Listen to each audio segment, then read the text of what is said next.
Welcome to the channel dear students. तो आज हम डिस्कस करेंगे एटॉमिक स्ट्रक्चर का लेक्चर नंबर 4, जिसमें हम कवर करने वाले हैं आज normal wave functions and orthogonal wave functions को। सबसे पहले समझेंगे क्या होते हैं नॉर्मल वेव फंक्शंस एंड इसके मैथमेटिकल एक्सप्रेशन को देखेंगे। देन हम समझेंगे ऑर्थोगोनल वेव फंक्शंस क्या होते हैं और उसके मैथमेटिकल फॉर्म को देखेंगे। साथ में एक और दो इम्पोर्टेंट चीज़ होंगी, उनकी डेफिनेशंस भी हम देख लेंगे। तो चलिए अपनी नोटबुक रेडी कर लीजिए, हम चलते हैं अपने टॉपिक की तरफ। तो चलिए पहले समझेंगे देन नोट करेंगे। सबसे पहले हम देखते हैं नॉर्मल वेव फंक्शंस को क्या कहता है। A wave function is said to be normalised if the total probability of finding the electron over the whole space is unity.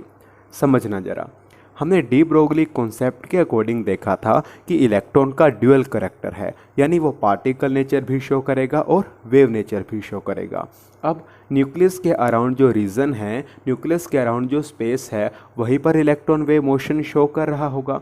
तो उस स्पेस में किसी एक पॉइंट पर इलेक्ट्रॉन के पाए जाने की कुछ ना कुछ प्रोबेबिलिटी होगी।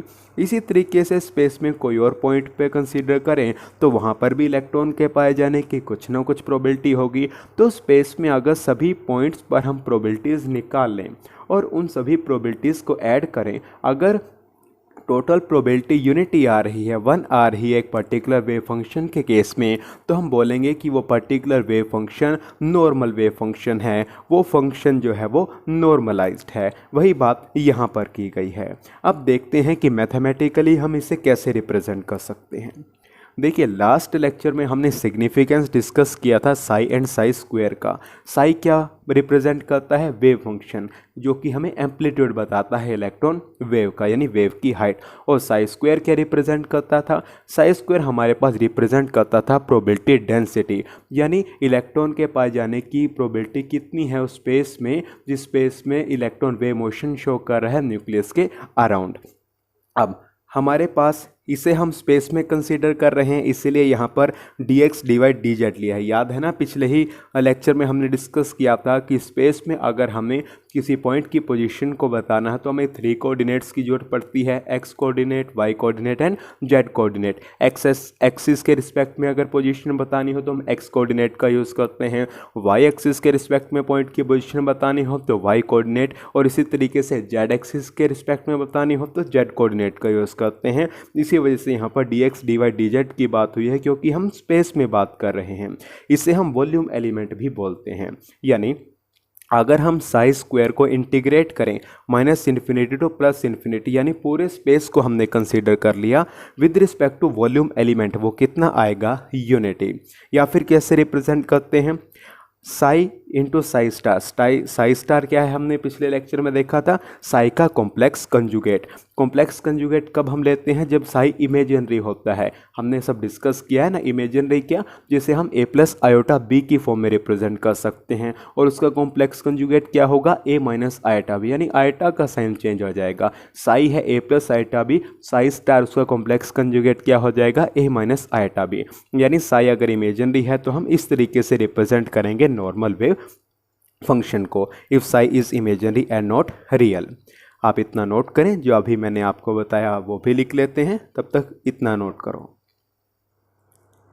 चलिए, it means that if we integrate psi square or psi star with respect to volume element from -∞ to +∞, that is over the whole space around the nucleus, it should come out to be unity. Clear यहाँ तक? आगे देखिए। Further, psi square or psi star is proportional but not equal to the probability of finding the electron in a given volume element, dx dy dz। Volume element मतलब space की बात हो रही है, समझ जाना। कहता है कि स्पेस में या वॉल्यूम एलिमेंट में जो इलेक्ट्रॉन के पाए जाने की प्रोबेबिलिटी है वो साई स्क्वायर या साई स्टार के प्रोपोर्शनल है, लेकिन इक्वल नहीं है। क्या मतलब? यानी अगर साई स्क्वायर और साई स्टार चेंज हो रहे हैं तो प्रोबेबिलिटी भी चेंज हो रही है, लेकिन एग्जैक्ट प्रोबेबिलिटी हमें नहीं मिल पा रही। तो हमें एग्जैक्ट कैसे मिलेगी वो देखिए। In such a case the wave function can be normalised by multiplying a constant n। यानी अगर हमें एग्जैक्ट जो वैल्यू प्रोबेबिलिटी के इक्वल है वो चाहिए, तो हम वेव फंक्शन को नॉर्मलाइज्ड करेंगे। क्या मतलब, हम उसे मल्टीप्लाई करेंगे एक कांस्टेंट n से। ये करने से क्या होगा वो हम आगे देखेंगे। फॉर द टाइमिंग इतना नोट कर लो।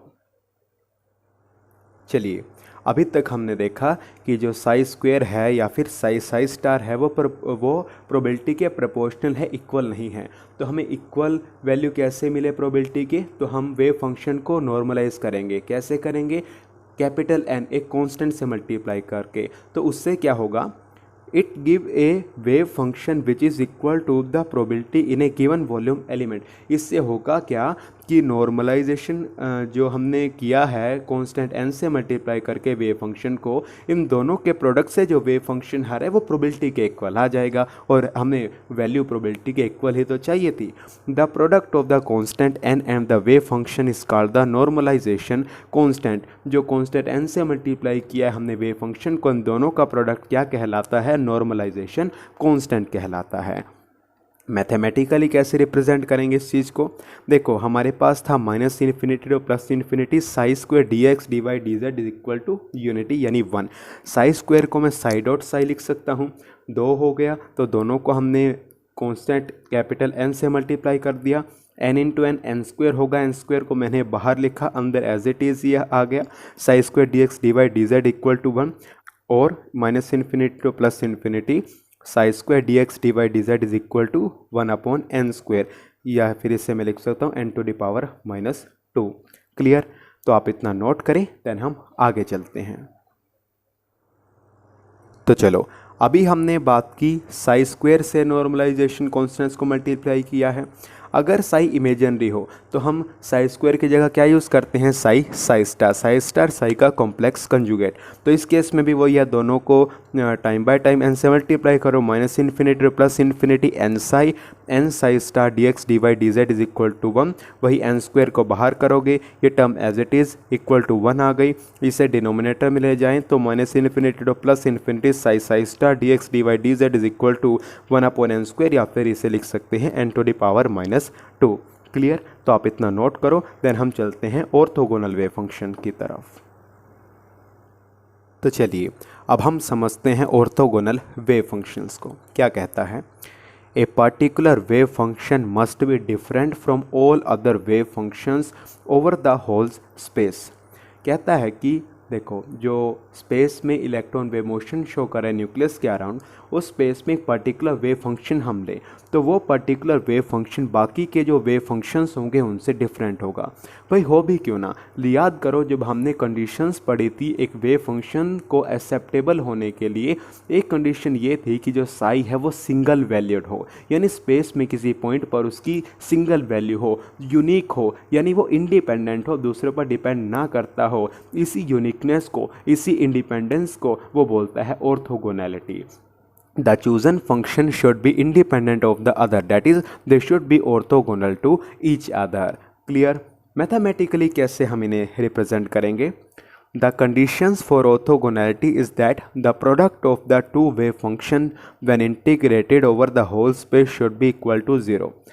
कंडीशन क्या है ऑर्थोगोनैलिटी की, स्पेस में हमने मान लो दो वेव फंक्शंस कंसीडर किए, एक वेव फंक्शन है ए और दूसरा वेव फंक्शन है बी, या फिर जैसे हम रिप्रेजेंट करते हैं वो देख लेते हैं, एक है साई 1 एक है साई 2। इन दोनों को हम ऑर्थोगोनल कब बोलेंगे, ये एक दूसरे के इंडिपेंडेंट कब होंगे, ये तो हमें पता है कि इनकी वैल्यू यूनिक होगी। तो हम कैसे बोलेंगे कि ऑर्थोगोनल है, हम अगर इन्हें इंटीग्रेट करें पूरे स्पेस में, यानी minus infinity to plus infinity with respect to volume element, अगर ये 0 के इक्वल आ गया तो हम बोलेंगे कि ये जो दो वेव फंक्शंस हैं ये ऑर्थोगोनल है। मैथमेटिकली प्रिसाइज वे में कैसे रिप्रेजेंट करेंगे, यहाँ पर हमें कॉम्प्लेक्स कंजुगेट की हेल्प लेनी होती है, कैसे वो देखते हैं, तब तक आप इतना नोट कीजिए। चलिए एग्जाम्पल से समझते हैं। For example, if there are two wave functions psi 1 and psi 2 with complex conjugate psi 1 star and psi 2 star respectively, then for being orthogonal to one another, हमने दो वेव फंक्शंस लिए Sai 1 and psi 2, उनके जो complex conjugates हैं वो है psi 1 star and psi 2 star respectively. तो कब होंगे ये दोनों वेव फंक्शन ऑर्थोगोनल, अगर इंटीग्रेशन साई 1 और दूसरे वेव फंक्शन का complex conjugate d x d y d z 0 के इक्वल आ जाए। अगर यहाँ पे साई 2 कंसिडर करेंगे तो इससे दूसरा होगा उसका कॉम्प्लेक्स कंजुगेट यानी psi 1 star dx divide dz is equal to 0। Then हम कहेंगे कि जो साई 1 एंड साई 2 है वो ऑर्थोगोनल है एक दूसरे के रिस्पेक्ट में। अगर साई 1 साई 2 रियल फंक्शंस हैं यानी जिन्हें हम a प्लस आयोटा b की फॉर्म में रिप्रेजेंट नहीं करेंगे यानी वो रियल होंगे, तो रियल का कॉम्प्लेक्स कंजुगेट भी वही आ जाएगा। यानी जो साई 2 स्टार है वो किसके इक्वल हो जाएगा, साई 2 के इक्वल। मान लो साई 2 है a plus b, psi 2 star भी क्या होगा, a प्लस बी, क्योंकि कॉम्प्लेक्स कंजुगेट में तो आयोटा का चेंज होता है ना साइन। जब आयोटा है ही नहीं तो साइन किसका चेंज करोगे, तो यानी साई 2 स्टार को आप रिप्लेस कर दोगे साई 2 से, साई 1 साई 2 या फिर साई 2 साई 1 एक ही बात है, ये इक्वल आ जाएगा क्योंकि कॉम्प्लेक्स कंजुगेट रियल के केस में उन्हीं के इक्वल हो जाया करते हैं। क्लियर, तो आप इतना नोट कीजिए, देन हम आगे बढ़ते हैं। तो चलिए आगे देखते हैं।